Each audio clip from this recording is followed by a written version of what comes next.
Sanye chedan soji chonam la chancho bahadu dani kyapsuchi dagi jen soji pesenam Drola penchir sanye drobasho sanye chudang sochi chonam la chancho bahadu Dahani kyapsuchi nagi jensok jipe sunamksi drola penche sanye drobashok Sanye Judan Sochi Chonam La Chancho Badu Dani Kyapsuchi Nagi Jenso Jipe Senamksi Drola Penshir Sanye Drobashok Samchen tamche de wadan de we jodan dan pa joche dunya dan dunya ji jodan drawa joche dunya me pe de wadan pa dan mindra wa joche nerin chandan dan drewe tanyom chempola ne pa joche Palden sawe la marin poche dagi chiwo pededen shogla Kadrin shempe gone jesongte kusung tuksing drup saldu so.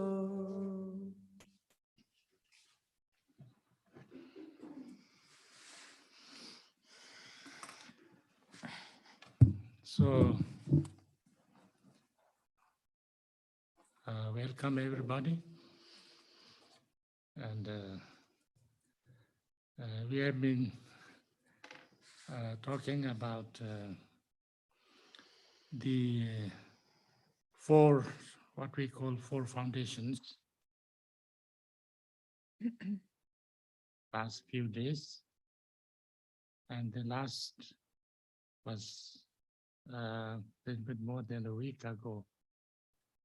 And we were talking about the karma.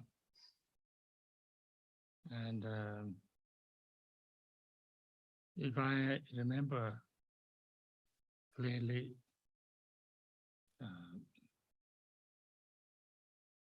I didn't finish it.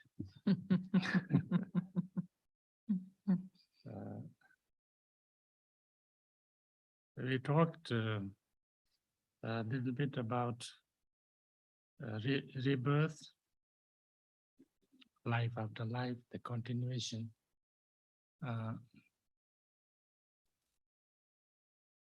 Which becomes important if we have to think about the karma in a kind of next life and next life and next life, and how, if we have to think about karma, like how we are in this life and things like that, because it's about causes and conditions, going in the long term. But that doesn't necessarily make the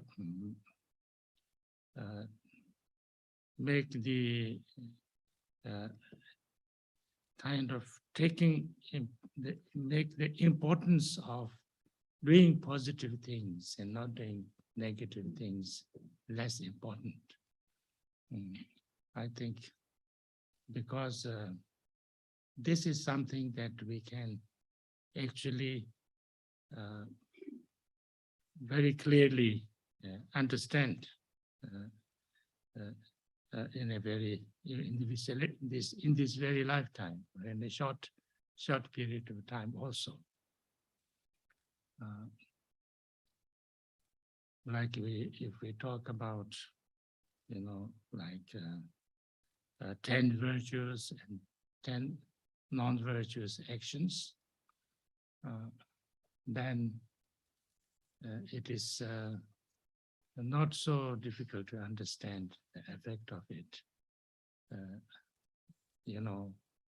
even now.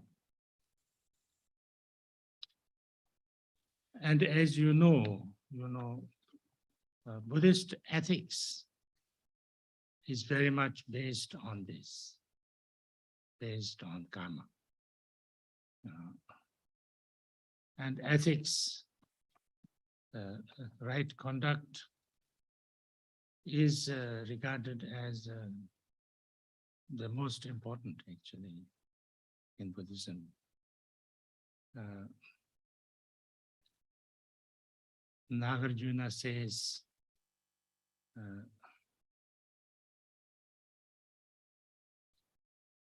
Chimne Juda Miju Saikint Yenten Kunji Yeten La Person. That is Tibetan, those who understand Tibetan. It says that the Shila, Shila or ethics, maybe you can call it if you like, is the basis of all the positive things, like the ground or the earth, like everything grows on the ground or on the earth. And whether we grow fruits or crops or something, medicine plants or poisonous plants or whatever, the ground is absolutely necessary. So therefore, the ethics is like that. It says, for any improvement or anything, the ethics is the ground. It's most important. So therefore, karma is about that, how to understand it's not just, now this is, I think, important. It's not just like somebody saying, the Buddha or somebody comes and says, you should do this. If you don't do this, then you will be punished. You should not do this. If you do this, then you will be punished. It's not like that. No. That's not the Buddhist way of understanding the ethics. Buddhist way of understanding the ethics or karma is just to understand very clearly the relationship with the action and its effects. So if I do this, this is not a positive deed because it's harmful. it's harmful to other people, it's harmful to myself, it's harmful now, and harmful in the long run. So therefore, it is not good. It has negative effect, bad effect. And that we should be able to understand and see, actually, if we look a little bit deeply. And then also that if we do the opposite, if we do something positive, or some positive things that we call, virtue, or then we also can, look for very clearly the relationship with the action and its result, its effect, that it is something that is useful, beneficial to others, to yourself, and therefore now in the long run, it's good, it's beneficial. So when we have that understanding, then, it's not very necessary, it's not very important also in a way, whether we believe in life after life or we do not so much believe in life after life. Because, life after life is something we cannot see. And you cannot, show that, yes, your life, next life is like this or like that, or,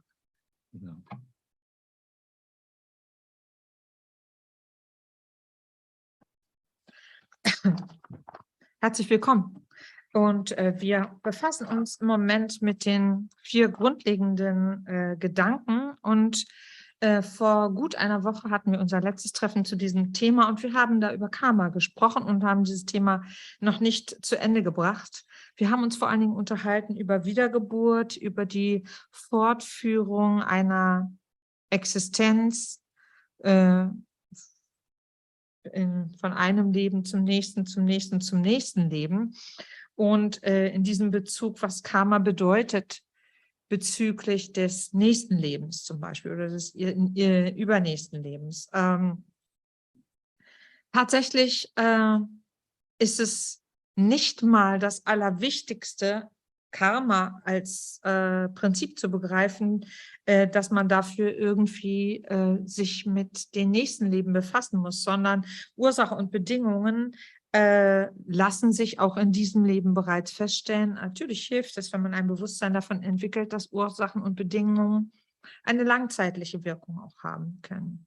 Entscheidend ist aber, dass wir wirklich diesen Zusammenhang zwischen Ursachen und Wirkungen verstehen. Und dazu ist es weniger wichtig, ob wir jetzt davon überzeugt sind, dass es zu Wiedergeburten kommt oder nicht. Wichtig ist, dass wir den Zusammenhang begreifen zwischen den Handlungsweisen und den Auswirkungen unserer Handlungsweisen. Und dazu brauchen wir nur in unser gegenwärtiges Leben zu schauen. Das reicht völlig aus. Wenn wir uns in diesem Zusammenhang befassen mit den sogenannten 10 tugendhaften und 10 untugendhaften Handlungen, dann sind diese Auswirkungen unserer Aktivitäten sehr leicht nachzuvollziehen.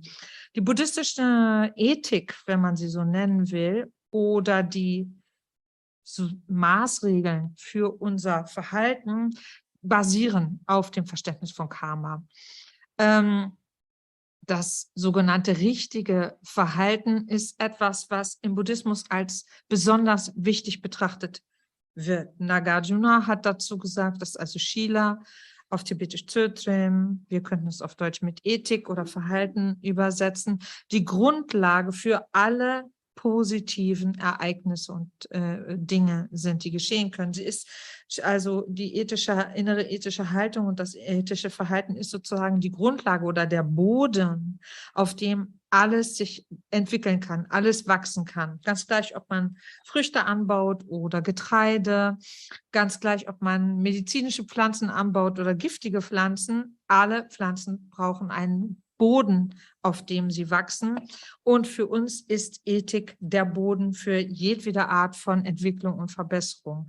Darum ist dieses Verständnis entsprechend wichtig, dass es sich bei ethischem Verhalten nicht darum handelt, dass irgendjemand, weder Buddha noch irgendjemand anders sagt, das und das musst du tun und wenn du es nicht tust, wirst du bestraft oder dieses und dieses darfst du auf keinen Fall tun und wenn du das machst, dann wirst du bestraft, sondern es geht ausschließlich darum, ein klares, eindeutiges Verständnis von unseren Handlungen und ihren Auswirkungen zu entwickeln.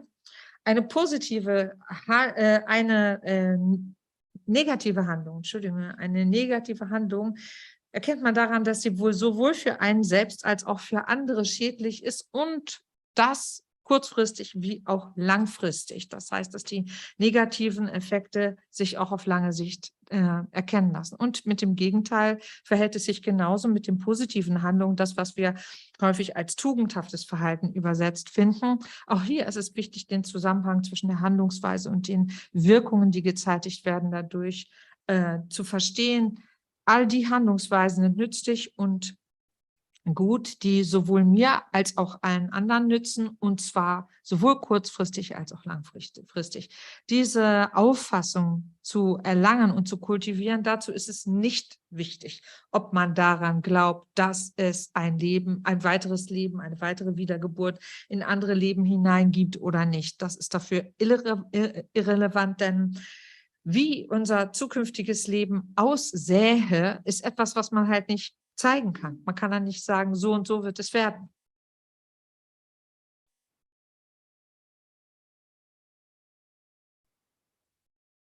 So, so therefore, the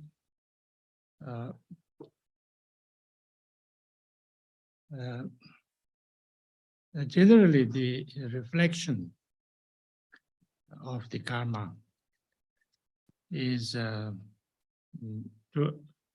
try to understand deeply, the actions that I do with because we can do things, body, with speech, and with mind. And I think this is something important to discuss, because usually, I think, in the modern education, in schools, etc., when we talk about action or activity, we don't talk too much about the mind action. I have not really heard too much about the mind action. That mind action is one of the most important things, because how your mind functions, how your mind reacts, how our mind is,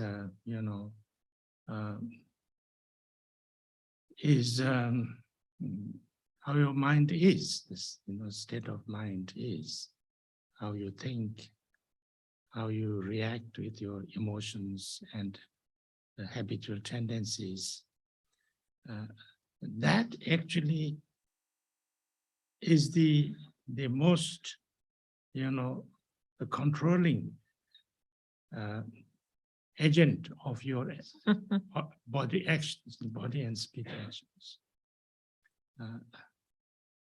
If your mind is in one way, and then your body and is another way, then it's not. It's a little bit pretension. It's not what pretending. Pretentious. Pretentious. It's not really. It's not real. If I think, if I think badly, or if I don't like this person, but I say, yeah, so nice. That's like a lie. It's not really positive action.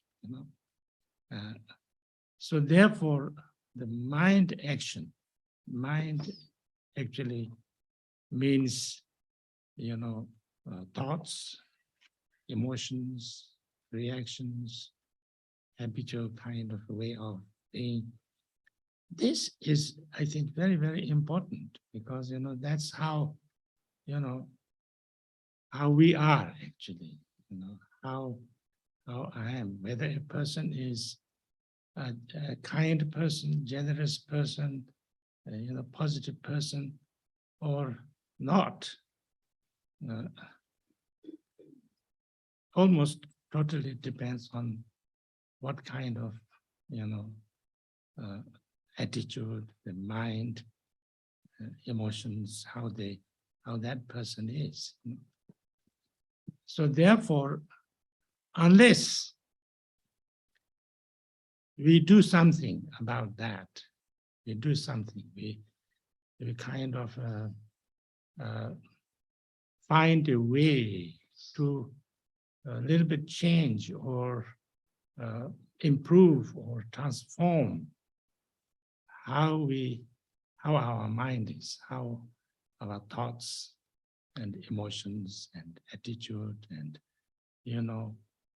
how we see it, how we react with ourselves, with our minds, thoughts and things like that, then our actions would, even if we do something positive, then it becomes just outside, because it's like, as I already said, it becomes like pretending to do something, but not really positively, not deeply.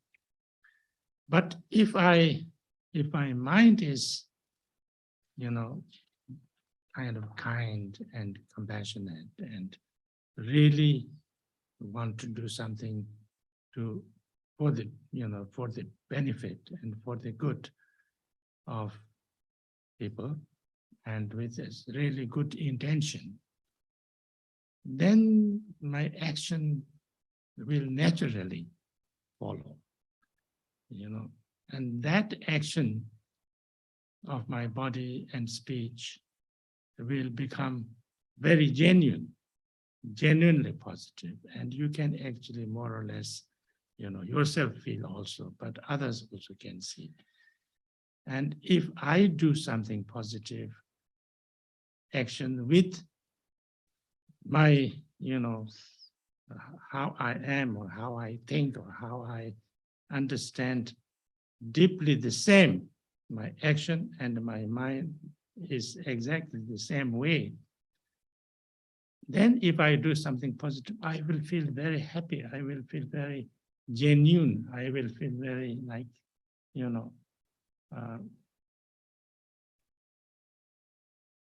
very kind of, what can you say? Maybe genuine is also a good word, but it's something that happens from my deep depth. So I'm not pretending. Huh? Authentic, yes. Authentic is a very good word. So I'm not pretending something. I'm not, it's very genuine, and that makes me actually a positive person. That makes me, a good person, good heart, everything. So therefore, yes, action is important, but what thoughts, what emotions, what intentions and motivations behind that action becomes extremely important. So therefore, if these are together, then you are truly and authentically doing a positive action. Otherwise, not so much. So therefore, to reflect on that, and if I'm doing something, am I really doing this from the depth of my heart, or not,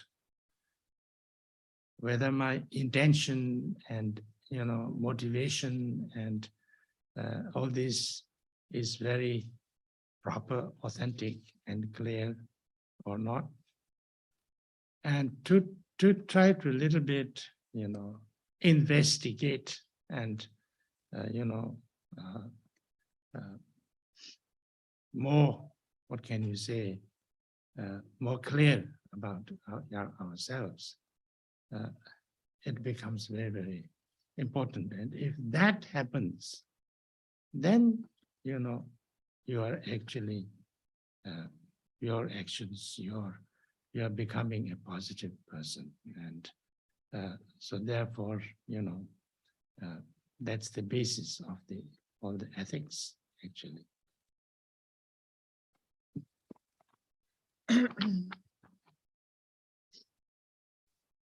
Allgemein, wenn man über Karma nachdenkt und in diesem Zusammenhang selbstverständlich über seine Handlungsweisen, Aktivitäten, dann muss man sich dessen bewusst sein, dass man sowohl mit dem Körper aktiv ist, als auch mit seiner Sprache, seiner Kommunikation, wie auch mit dem Geist. Und es ist wichtig, dass wir uns darüber klar werden und darüber nachdenken. Allgemein, zumindest in der modernen Bildung, zum Beispiel innerhalb der Schule, ist, wenn das Wort Aktivität fällt, selten der Geist gemeint. Meistens ist von körperlichen Aktivitäten die Rede oder die Vorstellung und selten wird bedacht, dass Aktivität extrem vom jeweiligen geistigen Zustand oder geistigen Hintergrund eben, das heißt körperliche Aktivität oder mit die Kommunikation stark von der geistigen Aktivität abhängt.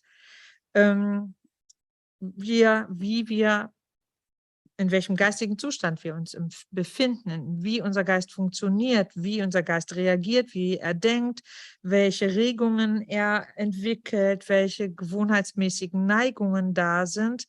Das ist tatsächlich die Instanz, die bestimmt, wie unsere Handlungsweisen, unsere Aktivitäten vom Körper und auch unsere Kommunikationsaktivitäten ausfallen. Und wenn ich geistig zum Beispiel eine gewisse Haltung einnehme, aber mit meinem Körper quasi das Gegenteil ausdrücke in meiner Handlungsweise, dann ist das einfach eine Vorspiegelung. Das ist nicht wahrhaftig. Wenn ich zum Beispiel von dieser Person schlecht denke und denke, ich mag ihn überhaupt nicht und dann aber sage, wie schön, dich zu sehen und so nett und so gut und so toll, dann ist das im Grunde genommen gelogen. Es ist auf jeden Fall keine positive Handlung, keine positive Handlungsweise. Und die Aktivitäten des Geistes kann man als Gedanken beschreiben, als Regungen, Emotionen, als Reaktionsweisen, Reaktionsmuster, gewohnheitsmäßige Neigungen, Vorstellungen. Das ist wichtig zu wissen und sich darüber Klarheit zu verschaffen, dass diese Handlungen des Geistes bestimmen, wie wir sind, auch wie wir uns empfinden. Und ob wir zum Beispiel eine wahrhaft freundliche, zugewandte Person, eine großzügige Person sind oder nicht, hängt fast ausschließlich von unserer eigenen inneren Haltung ab, von den Emotionen, die unseren Geist bewegen. Und nur wenn wir Möglichkeiten für uns entdecken und finden, wie wir unsere innere geistige Haltung transformieren können, unseren Geisteszustand verbessern können, vielleicht auch verändern können gegebenenfalls und die Art und Weise, wie wir denken, welche Emotionen sich in uns entfalten und welche Haltungen wir innerlich einnehmen. Das heißt, wie wir uns selbst auch definieren, dass wenn wir darauf entsprechend einen verbessernden Einfluss nehmen können, dann ist es uns möglich, dass unsere Handlungsweisen tatsächlich auch mit unseren inneren Regungen übereinstimmen. Und nur dann sind positive Handlungen tatsächlich positiv, wenn sie frei von Täuschung sind und tatsächlich wahrhaft echt empfunden. Wenn mein Geist eine wahrhaft mitfühlende Haltung innerlich hat, dann liegt mir wirklich daran, Dinge zu tun, die anderen Wesen nutzen, die gut sind für die Leute. Da habe ich wirklich gute Absichten. Und solchen guten inneren Absichten werden automatisch natürlicherweise entsprechende Handlungen und Aktivitäten mit dem Körper, mit der Sprache, das heißt in der Kommunikation folgen. Und das bedeutet, mein Verhalten wird wahrhaftig sein. Es wird einfach echt sein. Und zwar in diesem Zusammenhang halt wahrhaftig positiv, und so werden wir uns dann auch fühlen, denn auch wie wir uns fühlen, ist davon abhängig. Wir werden uns also, wenn das übereinstimmt, unsere geistige Handlung und unsere Aktivität sehr authentisch fühlen. Und diese Arten von Denkweisen, von Handlungen mit dem Geist, wenn wir uns so in Übereinstimmung mit unserer geistigen Haltung verhalten, macht uns das meistens glücklich, macht uns das meistens froh, weil wir wirklich aufgrund zum Beispiel tiefster Überzeugung handeln. Da ist keine Vorspiegelung von falschen Dingen dabei. Und auf diese Weise ist es uns wirklich möglich, eben authentisch positiv zu handeln. Und das bedeutet, wir sind dann wirklich jemand, der einfach gut ist, ein guter Mensch, eine gute Person mit einer positiven Haltung und der zu dieser Art von wahrhaft positiven Handlungen fähig ist. Und das ist etwas sehr Notwendiges, damit wir das erkennen können. Und um das erkennen zu können, müssen wir uns darüber Gedanken machen, müssen wir uns selbst hinterfragen und gucken, wenn ich etwas tue, wie agiere ich hier? Agiere ich hier quasi wahrhaftig, entsprechend meiner inneren Haltung oder nicht? Und entspricht meine Motivation beim Handeln, bei dem, was ich an Handlung ausführe, ist das eine angemessene Motivation, die ich da in meiner Handlung ausdrücke? Darum ist es ganz wichtig, ganz eindeutig, unsere Handlungsweisen genau zu hinterfragen, hier Untersuchungen abzustellen. Und dann können unsere Handlung tatsächlich positiv sein und auf diese Art und Weise wir wirklich positive Menschen sein, positive Personen sein. Dieses sich hinterfragen, diese Untersuchung ist die Grundlage für ethisches Verhalten.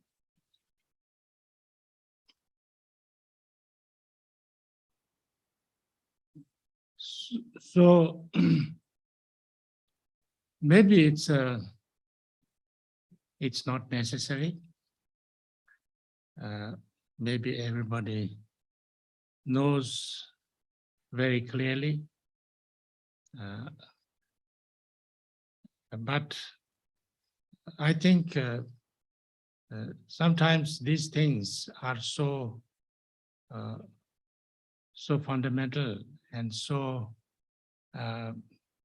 basic that not many people talk about it. And so therefore, because I'm here these days having nothing to do, and so therefore, I just wanted to chat with you. And that's why you are here. And so maybe I'll just talk about them also. These 10 virtues and 10 non-virtuous actions. I think it is something that most of you know very well because, it's everywhere. And the first of, we talk about 3 negative actions of the body, 4 negative actions of the speech, and 3 negative actions of the mind. And then the positive also, because the positive is just the opposite of the negative. So the first is negative action of the body is killing. Killing is regarded very, a very negative action of the body. We can understand because, everybody loves their life. And nobody wants to be killed. And so therefore, not only that we human beings, but also, other beings like animals and things like that. We can see very clearly that they don't want to be killed, because if you try to hurt them, they will run away. If they don't have a problem with killing, then they wouldn't run away. So therefore, it's very clear. And so therefore, the opposite of killing is saving lives. Saving lives, doing anything to, to help people to live and live in a better way, So that is the positive side. Now, here, there are two things here. One is like the precept of not killing. The precept of not killing. And then the other is, let us first discuss this. In Buddhism, we have these 5 precepts for the householders, what we call householders, meaning that not monks and nuns, but ordinary people. And they can take their highest kind of Vinaya ordination they can take is what they call 5 precepts. In these 5 precepts, the first one is not to kill. And that not to kill, it doesn't mean that you should kill other things, but the main vow is not to kill human beings and humans to be. That's what is the main thing. But sometimes, they kind of say, okay, I don't want to kill any being. Of course, that would be much better. But originally, that is about that. Because, if you are a general householder, then especially in olden days, nowadays, it doesn't matter maybe, because nobody seems to be working on the farm or cultivating fields or working in a kind of cattle farm or things like that. People sometimes don't even know where the milk comes from. Once I was talking to a group of people in England, and I said, I said something like about milk, and and I said, the milk, comes from cow, and somebody, does milk come from cow? I thought it was coming from the shelves or something like this. So, some people are so much like, in the city life that they can't even directly see the.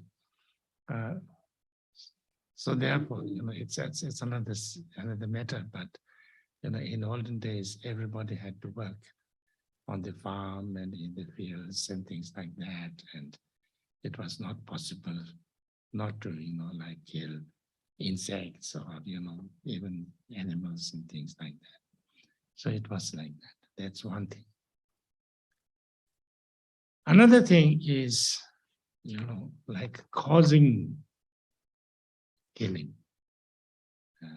So lots of people, take like eating meat.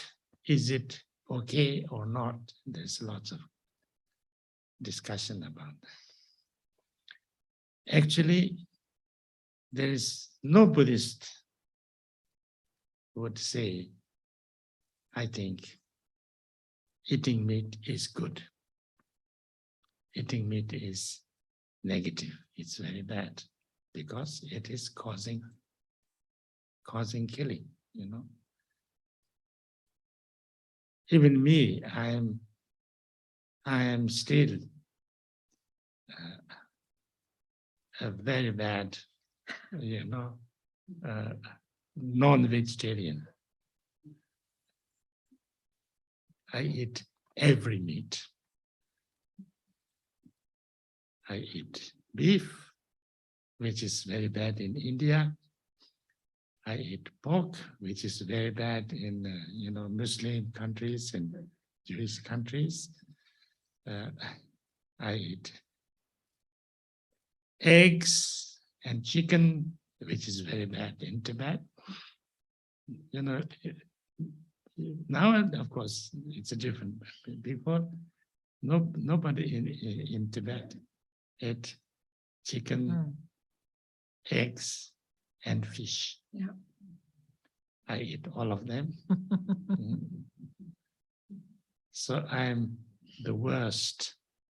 And that's why I think immediately I die, I go to hell. Oh. Because it is very clearly said by some very great Tibetan masters that the main reason to go to hell is eating meat. Yeah, it's said. It's in black and white.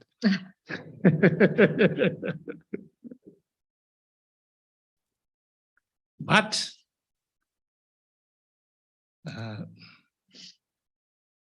Buddha didn't stop, didn't make a law for the monks, Buddhist monks, to be vegetarian. I'm so happy because of that. I'm not sure anyway, but that was not because, you know, he thought that eating meat is good or anything like that. That was totally for a different reason. Because in India, there was you know, it was a very strong and rather bad, you know, social system called caste system. The whole community was divided, and still, actually, it's still divided in the caste system. There are many different castes, but basically four, you know. The Brahmin caste, that is like the priest's caste. Then the Kshatriya caste, that's like the warrior caste, that is like, you know, kings and ministers and, you know, army and things like that. Then there is a businessman's caste, you know, businessmen, and, you know, you can have some of the farmers and, you know, kind of those kind of. And there is a low caste Shudra. And these low caste people are like, you know, hair cutters, you know, even hair cutter is not a very high. and you know, clothes washers, you know, tailors, of course, cobblers, you know, blacksmith, and, you know, most of the, what can you say, manual workers are in this Shudra. And it was so, what can you say? There was such a big divide between especially the Shudras and the higher caste, also others, but then, you know, it's not possible. It's for a Brahmin to drink water that's been given to you by the Shudra.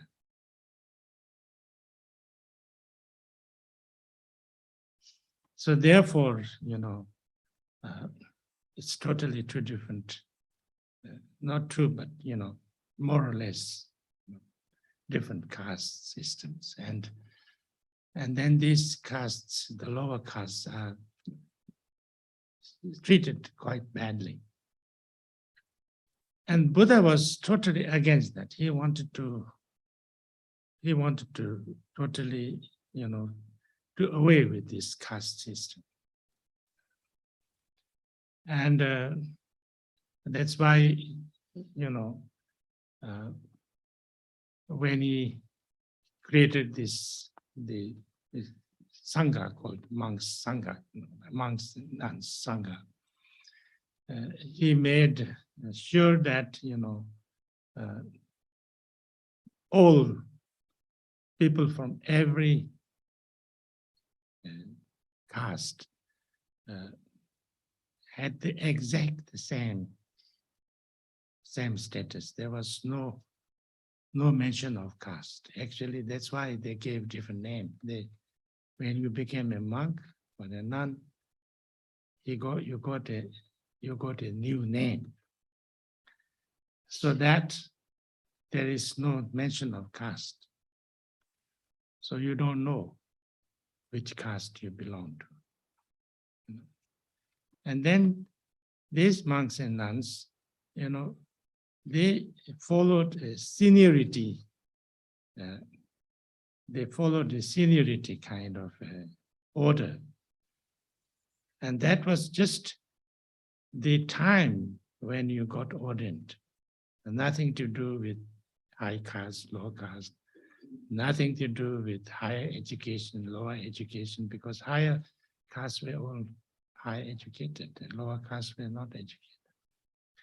Nothing to do even about your age, just the time of your ordination. And then they had to receive anything, food, drink, whatever, from anybody. You cannot say that I want to eat this. You cannot say I don't want to eat this. Or you can't say I want to eat given by this kind of place and people and homes. I don't want to eat given by you can't say that was the. So therefore the monks used to go for alms, that was also one thing. They had to go and receive alms from people, and you had to eat whatever they gave. So therefore, it was not possible for Buddha to make a law that, you cannot eat meat or you can eat only this. Then, in that time, because high castes were vegetarian, even now, high castes like Brahmins are all vegetarian in India. Of course, there are a little bit differences. Some areas consider fish as vegetarian, some not, but things like that.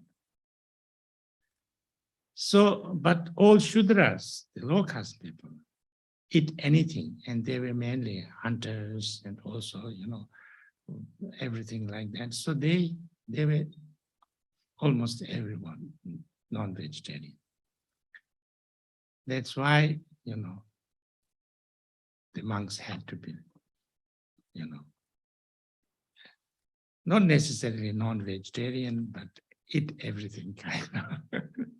Yeah. And also this created a big problem. Maybe you know, maybe you don't know.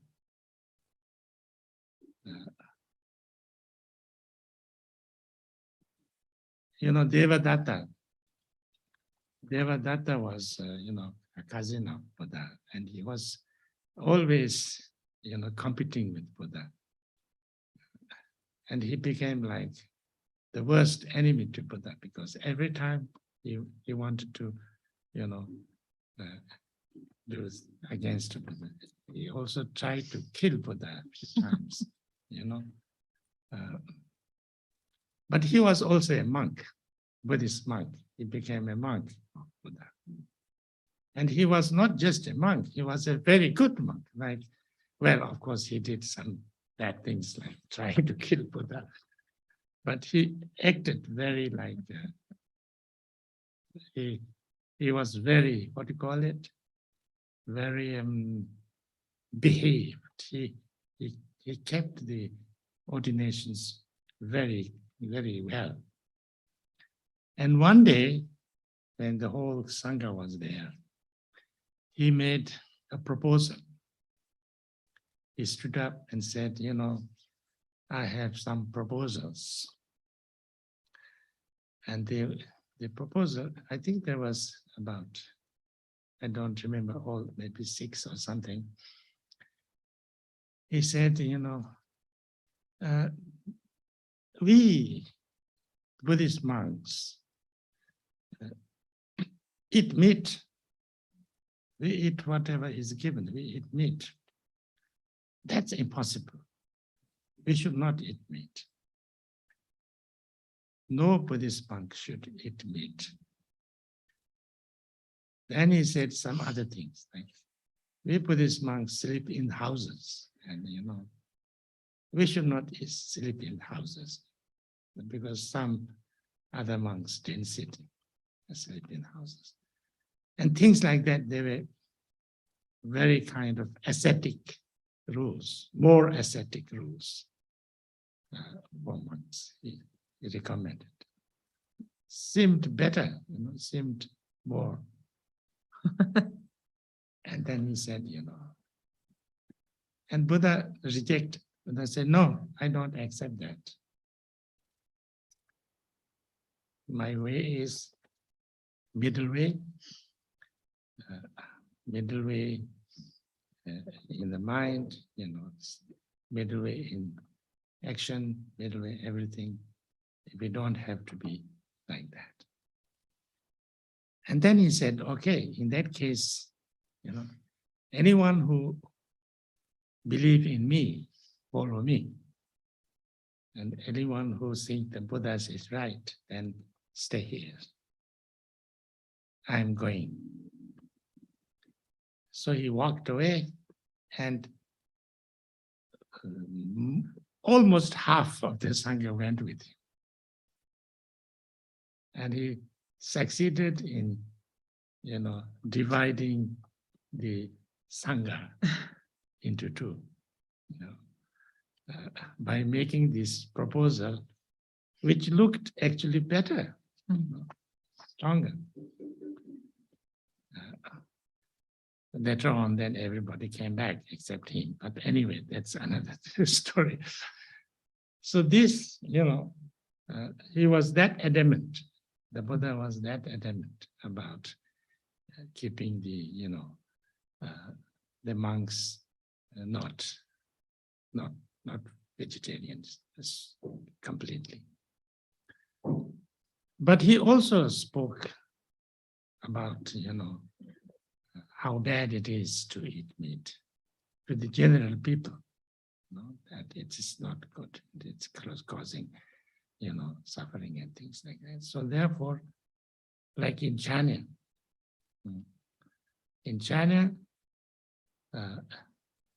the monks never eat meat. In China, if you eat meat, the monks, it's almost like not a monk. Like in the Theravadan countries, monks are not supposed to eat after lunch. If you eat after lunch, you are not a monk. So therefore, when Theravadan monks come to the West, I had 1 or 2 times this experience. The first thing they ask is, when is the midday? Find out exactly when is the midday here, because they can't eat after that, So they have to be given food before that, even if, it's the middle of their talk. They're giving a talk and it's not finishing, it has to be, I don't, exactly that. It was going to be, then he will just stop and we have to take him and give food somewhere. Meanwhile, something. I did this, we had a conference in Norway a few years back, and a couple of monks from Sri Lanka came. And then, it took us quite some time to find exactly when is the midday there. But afterward we found out. And then the chief monk was giving a talk, but it was not finishing before he had to go and finish eating. And then he said, now I am going and you come here and you say whatever you want, but I'm going. So I had to finish his talk. It's that kind of strict, yeah. But that's not a big problem, and not a problem at all anyway. But that's so. So why I'm talking about that, I don't know, but doesn't matter. But that's because Buddha didn't make any rules. Yeah, because yeah. Huh? Buddha made rules. No, but I mean, didn't make any rules to be. Yeah, but this is something that people have to know. Yeah, why it's like that. There's monks eating meat or allowed by the Buddha eating meat is not because eating meat is good or it's not negative or anything like that, but because that would have meant that Buddhist monks would not get anything to eat from the majority of the community, which is lower caste, and then the caste system would be prevalent in Buddhism also, because that was a big issue. Like you heard about, I don't know if you know the story of the Ananda, Buddha's assistant. She one Shudra girl fell in love with him really badly. You know the story? No. Of course, Ananda was very good looking also.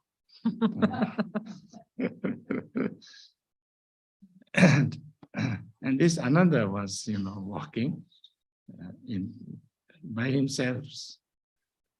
And then he came to a village, and then there was a girl, drawing water from the well. And Ananda came and said, please, sister, can I get some water? And the lady said, no, I can't give you water. He said, why can't you give me water? Because I'm low caste. I can't give you water. Maybe you are high caste. You look like high caste. He says, don't matter. It doesn't matter. I'm just a monk, and as I'm a Buddhist monk, and a Buddhist monk doesn't care about caste system. Please give me water. So she gave him water, and he drank, and he was very grateful, and he thanked, and gave some, they had a little chat, and he left, and she fell head over heels in love with him. She couldn't sleep. She couldn't think about anything. She was completely in love with him. And her mother was a kind of a new tantras and new kind of what can you say, mantras and things like that, that he could actually bring somebody in control. So she said, the girl said, please, bring him back for me, because I can't live without him. He's so good. And the mother was a little hesitant, but at the end, she was almost dying. So she, she had to bring, she did this. And then another was in a very bad shape, because he was forcefully taken. And there's a long story, but anyway, it doesn't matter. So it's like that. I'm here just to tell stories anyway, no?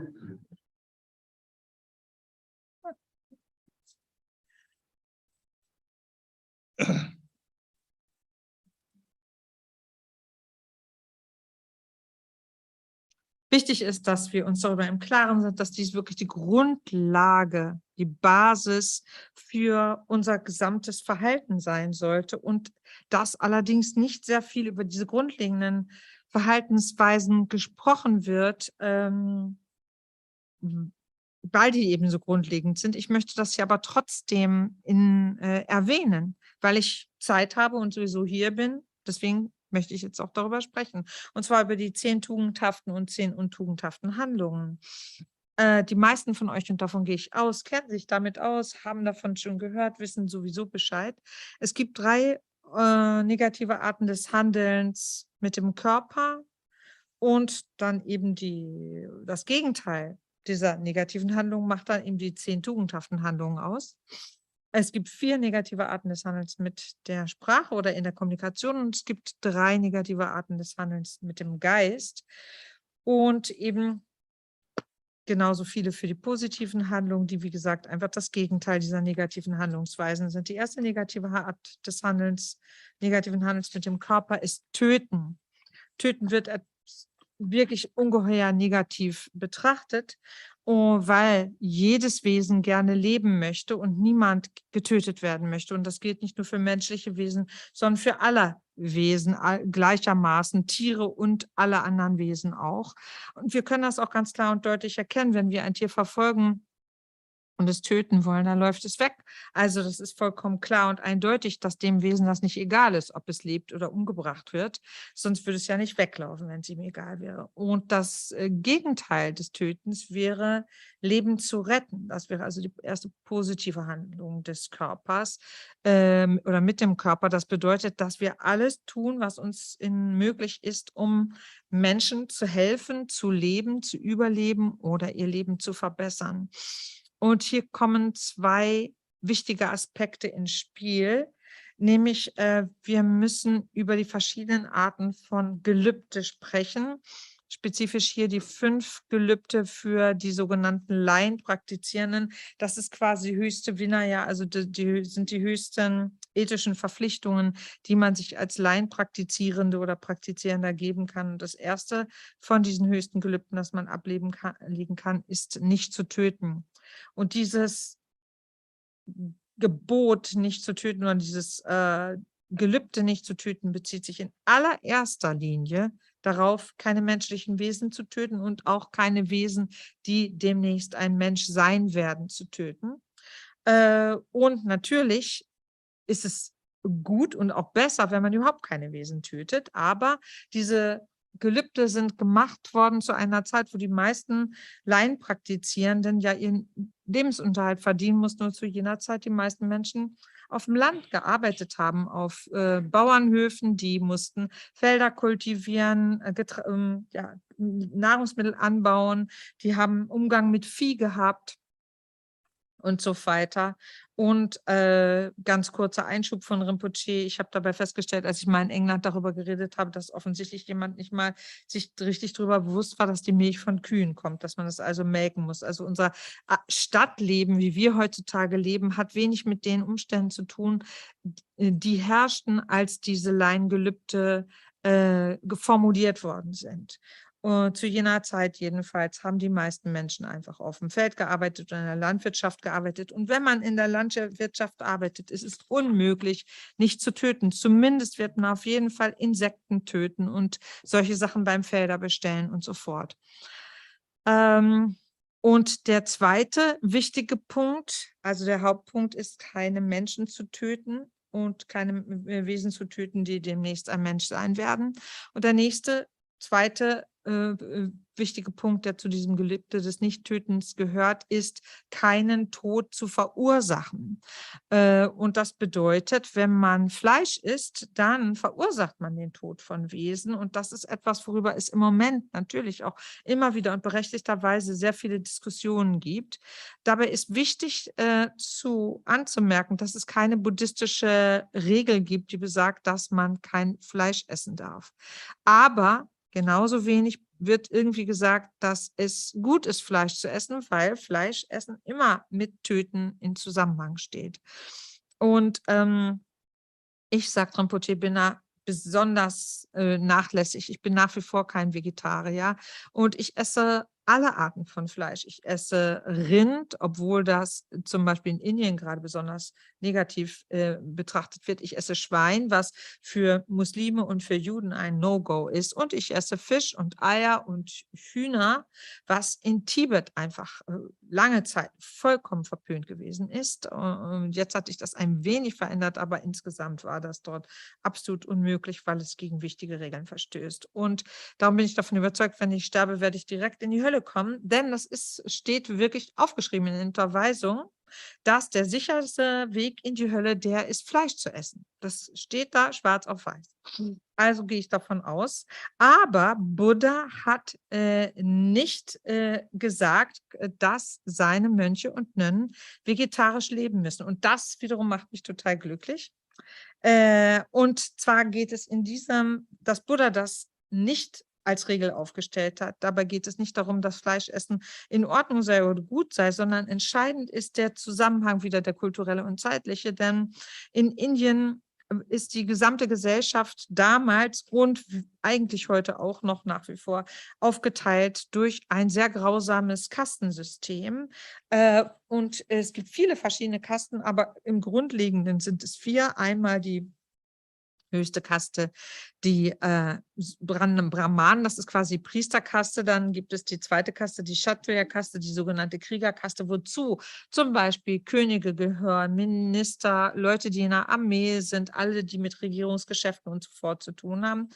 Dann gibt es drittens die Kaste der Kaufleute, dazu gehören aber in dem Zusammenhang zum Beispiel auch Bauern, die ihre Güter, also ihre Produkte verkaufen und so weiter und so fort. Und die niedrigste Kaste, die Kaste 4, sind die Shudras und das sind insgesamt alle Leute, die irgendwelche Hand- und Hilfsarbeiten machen. Dazu gehören Friseure, dazu gehören Schmiede und Hufschmiede und all diese Leute, die in dieser Weise mit den Händen tätig sind. Und dieses Kastensystem spaltet also die gesamte Gesellschaft, hat die gesamte Gesellschaft gespalten. Vor allem die Kluft zwischen der höchsten und der niedrigsten Kaste ist geradezu unüberwindbar. In dem Maße sogar, dass wenn ein Brahmane durstig wäre, er auf gar keinen Fall von einer Person der Shudra-Kaste Wasser annehmen könnte. Und diese niedrigen Kaste oder die niederste Kaste wurde auch unfassbar schlecht behandelt und Buddha war komplett dagegen und wollte dieses Kastensystem gerne stoppen und abschaffen. Und aus diesem Grund war ihm das wichtig, dass in den Sanghas, die er geformt hat aus Mönchen und Nonnen, alle Herkunft aus den Kasten hinfällig war und alle Beteiligten denselben Status hatten. Das ist der Grund dafür zum Beispiel, warum alle, die in diese Sangha eintraten, neue Namen bekamen. Und zwar kann man an diesen neuen Namen, die wurden so vergeben, dass man nicht mehr erkennen konnte, aus welcher Kaste jemand stand. Und die einzige Rangfolge, die es unter Mönchen und Nonnen gibt, beruht auf dem Eintrittsdatum in die Ordination und die jeweils die länger schon ordiniert sind als die anderen sozusagen, haben mehr zu sagen. Das bedeutet also, es kommt nicht auf die Kaste an, auf die Herkunft, nicht auf die Ausbildung, obwohl man selbstverständlich davon ausgehen muss, dass alle aus den höheren Kasten wesentlich bessere Ausbildung hatten. Und nicht mal das Alter ist ausschlaggebend für die Rangordnung innerhalb einer monastischen Sangha. Und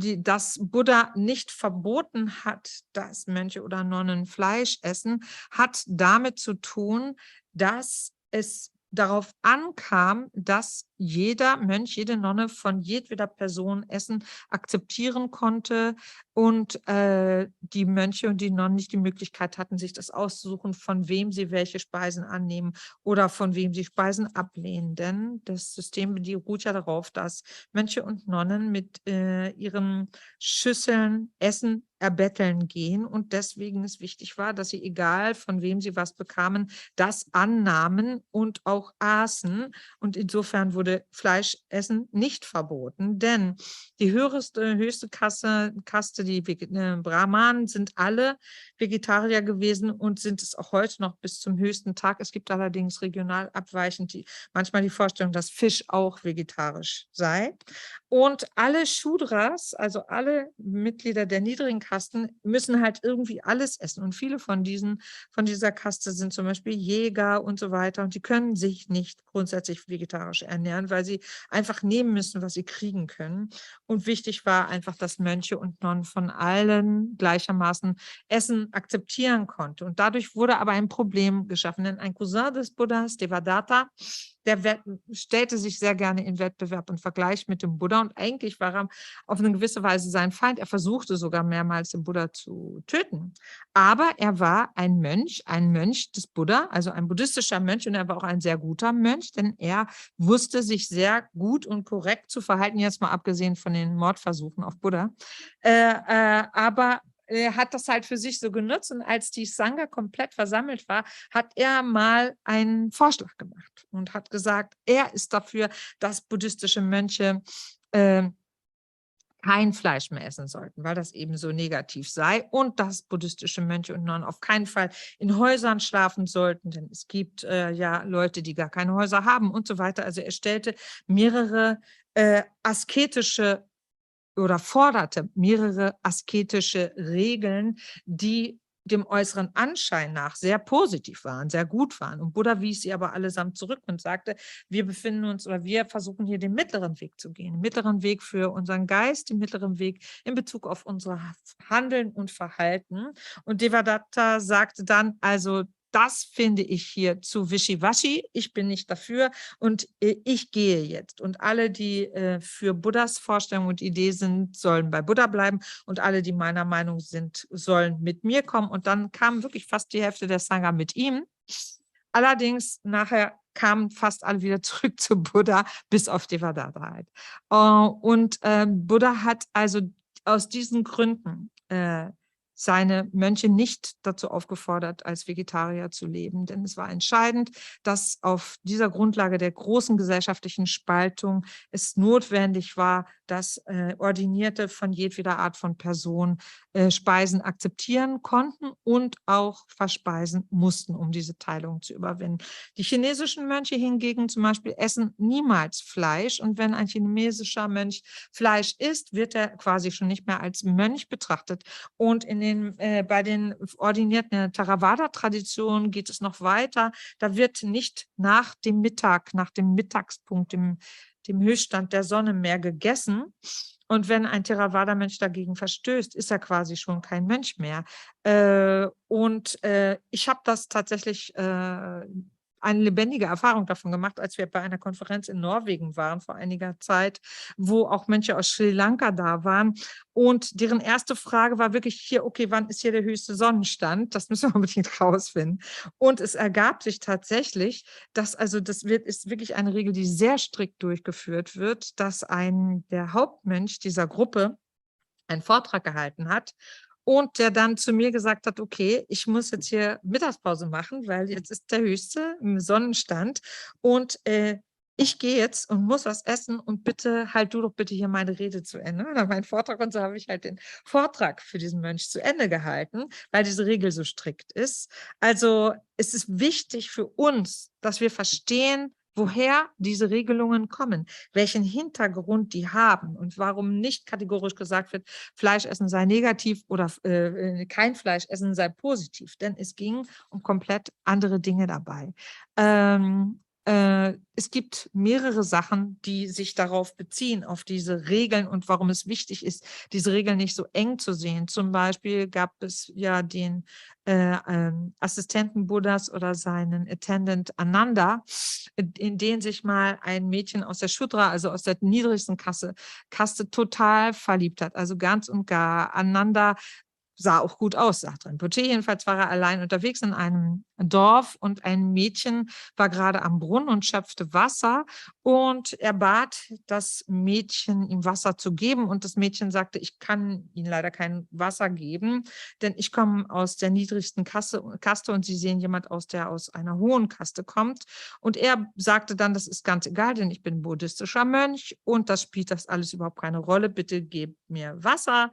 Und das Mädchen gab ihm Wasser und er trank das und dann war er sehr dankbar und er hat sich mit ihr unterhalten. Lange Rede, kurzer Sinn, sie hat sich Hals über Kopf total verknallt, so doll, dass sie nicht mehr schlafen konnte, nicht mehr essen, das Übliche halt. Und ihre Mutter war bewandert in den, so wie Rinpoche es gerade ausgedrückt hat, in den neueren Tantras und Mantras, wo man die Möglichkeit hatte, Menschen auch unter seine Kontrolle zu bringen. Und die Tochter, die war wirklich so verknallt und hatte das Gefühl, sie kann ohne Ananda auf keinen Fall leben und starb beinahe, dass ihre Mutter bat, Ananda doch quasi zu ihr zu bringen, damit sie endlich ihn haben kann. Aber das ist eine weitere Geschichte und schließlich bin ich allerdings natürlich zum Geschichtenerzählen hier. I'm sorry that I stretched this too long, and I have no time to finish it. So I think I'll stop here because if I go to the next one, it will take another 1 hour. I'm joking.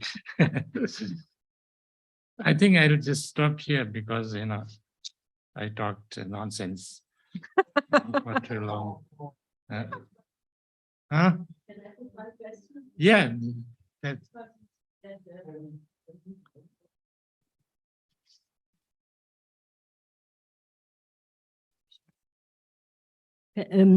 Also ich wollte fragen, the beginning you said that it is important, the main important thing is the mind, but I have a friend who likes to be angry and she says she's angry but she does not work it out, also it is not to be seen. She does not show the anger when she's together with people with people whose actions make her angry, then she does not show that she's angry. So is that a good idea, or the anger itself the problem?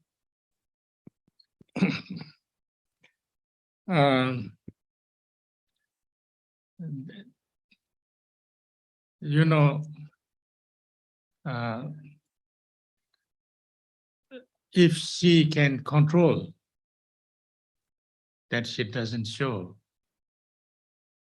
her anger, that seems like she has some control, yeah.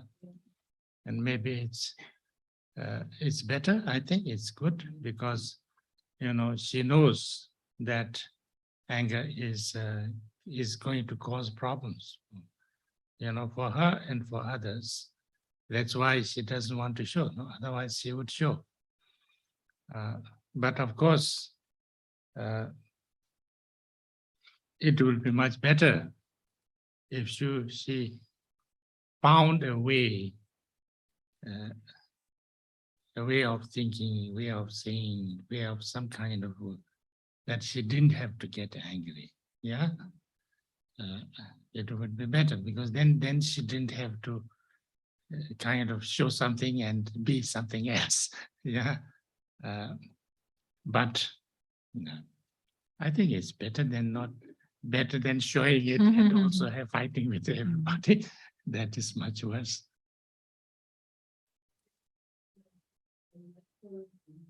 Gods and goddesses, and they are they not angry? These wrathful gods and wrathful goddesses. There is also this Wrathful wrathfulness. deities. Wrathful Deities, yeah. Wrathful deities are supposed to be pretending to be angry, but not really angry.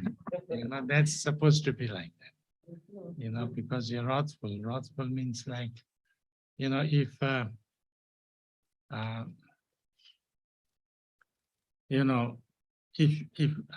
if you need to kind of do something that people, would not do unless you shout at them or something like that, then you would do that, but you are not really angry, So wrathful is, at least this is the understanding, that wrathful deity is not, because if you are angry, you can't be a bodhisattva or a Buddha. Yeah. So therefore, there can't be an angry, a Buddha. It's not possible to have an angry Buddha. That's the idea. Ich fasse es mal kurz Thank you. zusammen. Thank you.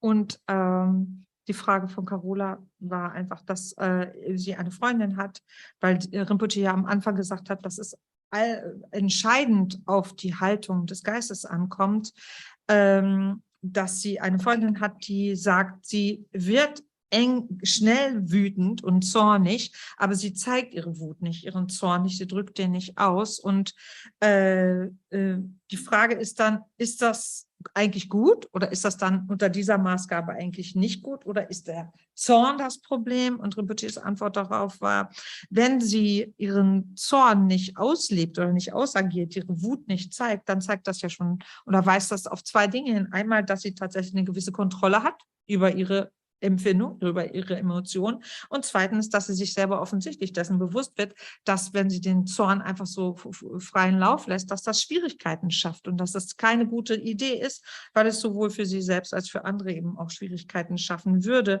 und deswegen agiert sie den Zorn offensichtlich nicht auf. Was allerdings besser wäre, als diese Kontrolle auszuüben, wäre tatsächlich eine Möglichkeit zu finden, in ihrem Geist gedanklich und von ihrer inneren Haltung und Reaktionsweise mit dem Erlebten so umzugehen, dass sie gar nicht zornig wird, dass sie erkennt, dass es auch gar nicht nötig ist, zornig zu werden. Denn das würde dazu führen, dass eben zwischen dem, was sie innerlich empfindet und ihrer äußeren Handlungsweise keine Diskrepanz mehr besteht und deswegen sie auch nicht mehr so tut, als ob etwas vorgibt, was gar nicht da wäre. Und dann wurde eingewandt nochmal von Carola, dass es ja aber auch die zornvollen Gottheiten gibt. Und Rinpoche sagte, zornvolle Gottheiten tun so, als wären sie zornig und wütend, sind es aber nicht. Und quasi genau das Umgedrehte, ja, das Umgekehrte. Und denn Zorn in diesem Zusammenhang ist einfach das, was man benutzt, um Leute dazu zu bringen, aufzuhören, negativ zu agieren und negativ zu handeln. Und manchmal ist das nicht zu erreichen, es sei denn, man brüllt zum Beispiel so jemand an. Aber in Wirklichkeit ist man nicht zornig. Jemand, der zornig ist, kann kein Bodhisattva sein und auch kein Buddha. Es gibt keine zornigen Buddhas. We talk about 4 activities. Yeah, it's not that, sometimes people feel that if you are a kind of Buddhist or a Bodhisattva, or you have to be only completely peaceful. Yeah, that's not necessarily so. You don't need to be totally only peaceful. It's according to the need of the time.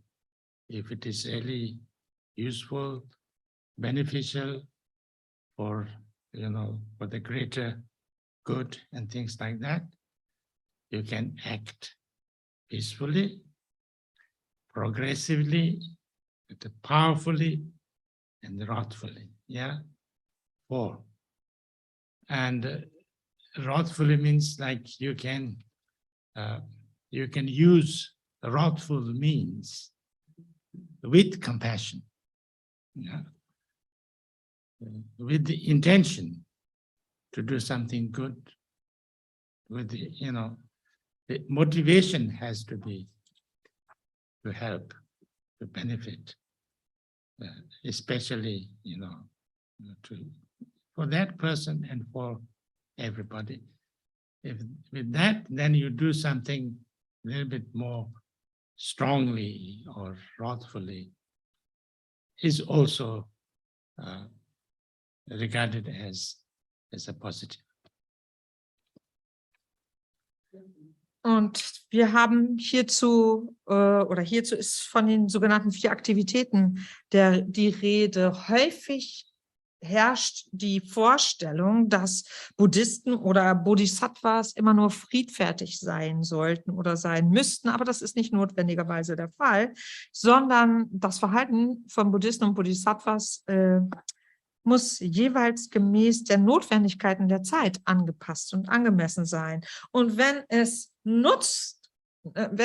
nützlich ist für und einen größeren guten Sinn dient, dann kann man entweder sich friedfertig verhalten, das ist die erste Aktivität, oder progressiv, das heißt fordernd oder herausfordernd sein, das ist oder fördernd, das ist die zweite Art der Aktivitäten, oder machtvoll auftreten, die dritte Art der Aktivitäten, oder zornvoll auftreten, die vierte Art der Aktivitäten. Und diese zornvolle Art des Handelns ist einfach ein geschicktes Mittel des Mitgefühls, damit man was Gutes bewirken kann.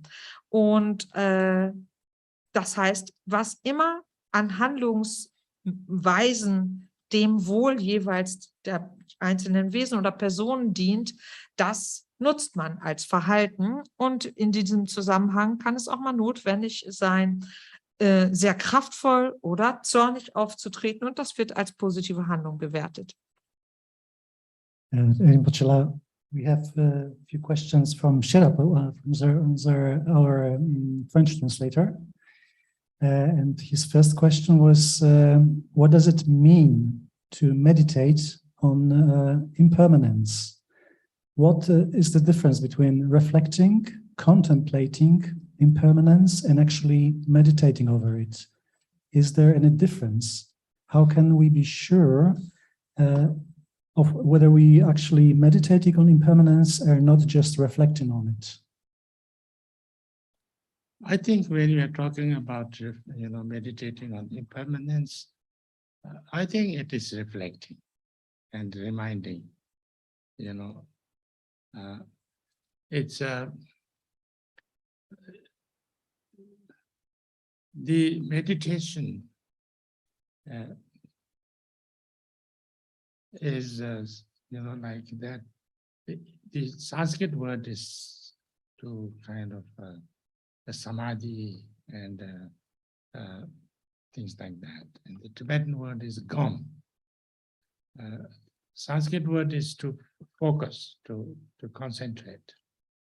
Tibetan word is gom, is to become acquainted with. Yeah. So, you understand something.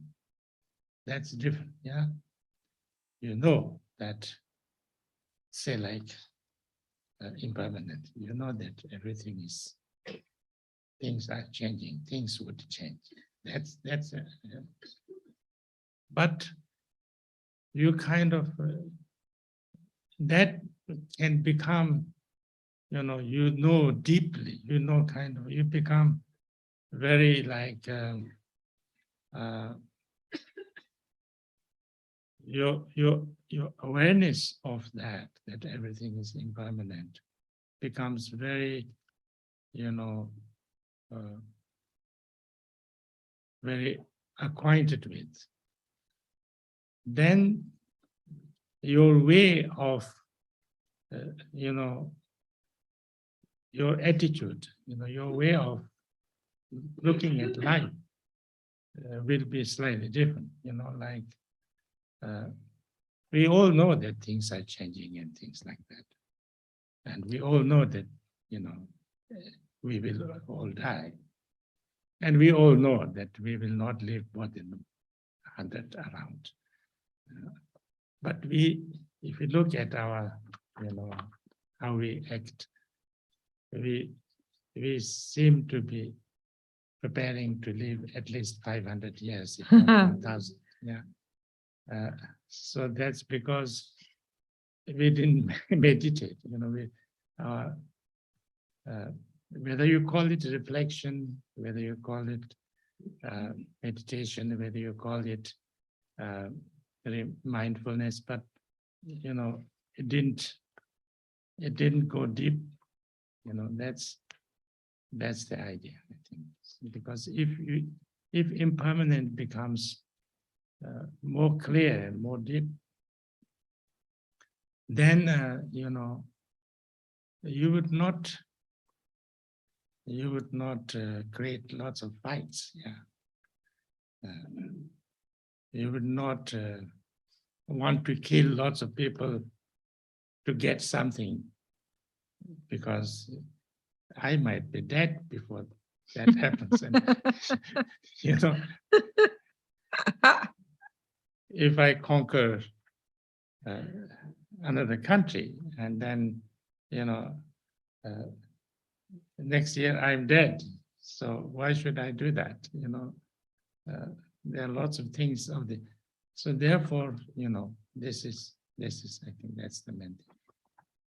Okay, es gibt ein paar Fragen aus dem Internet, und zwar offensichtlich mehrere von Shirab.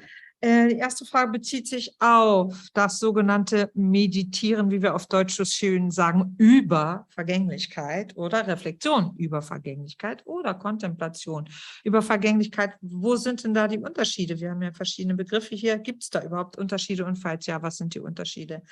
Meditation über Vergänglichkeit bedeutet Reflexion, bedeutet mehr oder weniger, sich daran zu erinnern, worum es dabei geht, was das bedeutet. Und es gibt ja verschiedene Begriffe oder Worte, die Meditation oder diesen Vorgang beschreiben. In Sanskrit heißt es zum Beispiel Samadhi und so weiter, diese Wortgruppen, die bedeuten, sich zu fokussieren, sich zu konzentrieren. Im Tibetischen benutzt man das Wort Gom, was wiederum bedeutet, sich vertraut machen mit etwas. Und etwas zu begreifen, etwas zu verstehen, etwas zu durchdringen.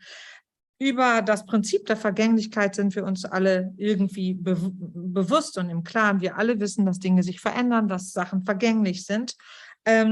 Aber in dieser Art der Meditation und Reflexion geht es darum, dass unser Gewahrsein von Vergänglichkeit klar und deutlich wird und wir sehr vertraut sind damit und dadurch unsere innere Haltung sich verändert durch diese Klarheit. Das heißt, wir wissen ja, dass wir sterben werden. Wir wissen, dass sich alles verändert. Wir wissen, dass, wenn es gut geht, wir so höchstens um die 100 Jahre leben. Viele von uns aber leben, als hätten wir 500 oder 1000 Lebensjahre zur Verfügung. Und das liegt daran, dass wir nicht meditieren. Wenn wir aber reflektieren über Vergänglichkeit oder meditieren oder achtsam sind bezüglich der Vergänglichkeit, dann würden wir nicht so uns verhalten. Wir uns so verhalten, ist ein Zeichen dafür, dass unser Verständnis von der Vergänglichkeit nicht sehr tief reicht. Wenn unser Verständnis von Vergänglichkeit sich weiter und stärker klärt, dann hört man auf, Dinge zu tun, die dazu führen, dass Streits und Konflikte und Kriege ausbrechen. Man hört auf, zum Beispiel zu töten, um irgendetwas Bestimmtes zu kriegen, weil man sich völlig darüber klar ist, dass man vielleicht vorher schon tot ist, bevor man es überhaupt in die Hand gekriegt hat. Warum sollte man ein Land besetzen, wenn man weiß, dass man nächstes Jahr vielleicht tot ist? Actually, I have a lot to say about your question. Ich habe wirklich zu dem Thema, was du gesagt hast, noch mal viel zu sagen. About your question. Carola. Yeah, because I see lots of people have things around that, you know, and there is lots of things that needs to be clear. But I think I can't say it now because we have run out of time. But I want to discuss this in more detail because I think some people don't even understand what anger is. You know, they also mix the anger and compassion also, and there are lots of things there. I would like to talk about this later on. But yours is also, I think we have run out of time. He wanted to share up. He doesn't really have possibility to switch to our channel because he's translating to French. So I'm trying to help him to ask all of his questions that he has. It's just a simple question actually right now. If we can. Just one. Just More. Eine last Frage one. noch. The Ja, last one. okay. How about milk and eggs? He asks. What is milk and eggs? In theory, eating eggs and milk and cheese does not kill animals, but nowadays it's almost certain it will indirectly cause the death of animals. So what should we do? What does it happen? It causes, indirectly, it causes the death of animals and Yeah. beings if we drink milk and eat Indirect. eggs. Indirectly, then I think there is nothing which doesn't indirectly cause, you know. We talk about, you know, 5 causes. Everything has 5 causes. One of these causes is anything that doesn't obstruct this happening is also a cause. Yeah. So everything that does not stop this happening is also a cause. Yeah. So that means lots of everything else. You know. So if you look for the causes, then there will be no end of it, I think. So we will stop here and we will discuss furthermore with other questions. Ganz kurz noch, also bezüglich Carola, deiner Frage, sagt Rinpoche, ich finde wirklich, das ist ein Thema, dem wir uns noch wesentlich mehr zuwenden müssen, weil ich immer wieder feststelle, dass es da viele offene Punkte gibt, wo es auch viele Missverständnisse gibt. Zum Beispiel, dass ich davon ausgehe, dass es manche Leute gar nicht wissen, was eigentlich genau Zorn ist, wenn hier von Zorn die Rede ist, dass hier tatsächlich auch Zorn und Mitgefühl manchmal vermischt werden, durcheinander gebracht werden, nicht verstanden wird, was ist. Und darum denke ich, dass es ein wichtiges Thema ist, diese Fragestellung, die du aufgeworfen hast, dem wir uns wirklich im Detail viel mehr widmen müssen. Und das möchte ich persönlich auch gerne tun, die nächsten Male, wenn wir uns treffen. Da kommt noch eine Frage noch rein von Shirab, weil Rinpoche gesprochen hat über Milch und Eier. Das Essen von Milch und Eiern, da stirbt ja nicht direkt jemand, damit man Milch und Eier verspeisen kann, aber indirekt führt es halt doch zu Schaden und zum Tod von Tieren.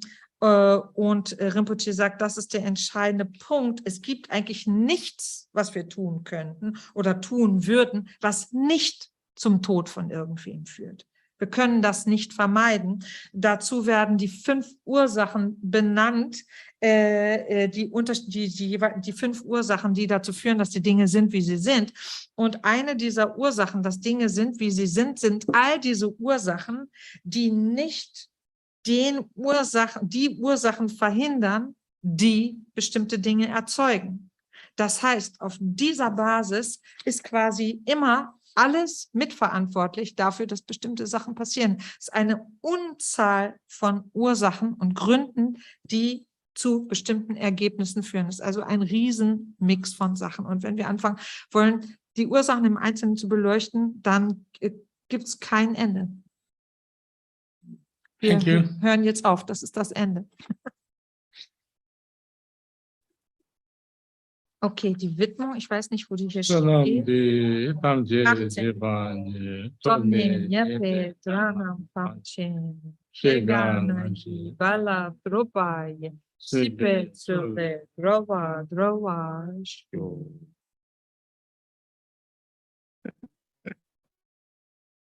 What are you doing? Was machst du da, Christiane? Nach deinem Putzing. I was, you made this for, it was usually. It was No, no, for teaching. it's not finished. Christiane, wir sind noch nicht am Ende. Geh. We give, that we. No, it's not finished. Wir sind noch nicht am Ende. Wir sind noch nicht am Ende. But then at least I could say. This week there's only one teaching. Yeah, I'll come back next week. Ich komme nächste Woche wieder. You know, we do this kind of chatting all the time. It's not necessary. Das ist jetzt hier nicht notwendig, weil wir uns weiter unterhalten werden. Wir bleiben im Gespräch. Okay, but then at least I can say thank you very much. Wenigstens That darf ich we are Danke happy that sagen. you're here and you continue. Und wir, It's not going, and we have to wait a long time that you're coming back. And I No, would no. like to say thank you to Kati for the Thank you. translation and for Radek for the technique. And for Maria, who takes very, very care of you and always inspires you to do a new teaching. So thank you very much. So at least I continue to still give you this in the meantime, this is a little break. But not this. Thank you very much. We are happy that you are always. Margaret, Maria, I told her when I arrived on Monday that please don't come on Tuesday because I'm tired. I want to sleep in. And she said that you have been telling so bad things about me. I am coming and taking you out. So she came and took me out.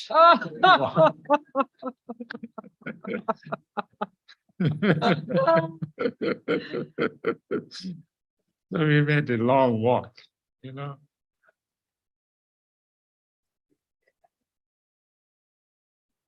And then, yes, we had an ice cream. I think that made it lighter.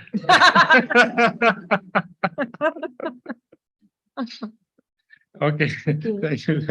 Thank you.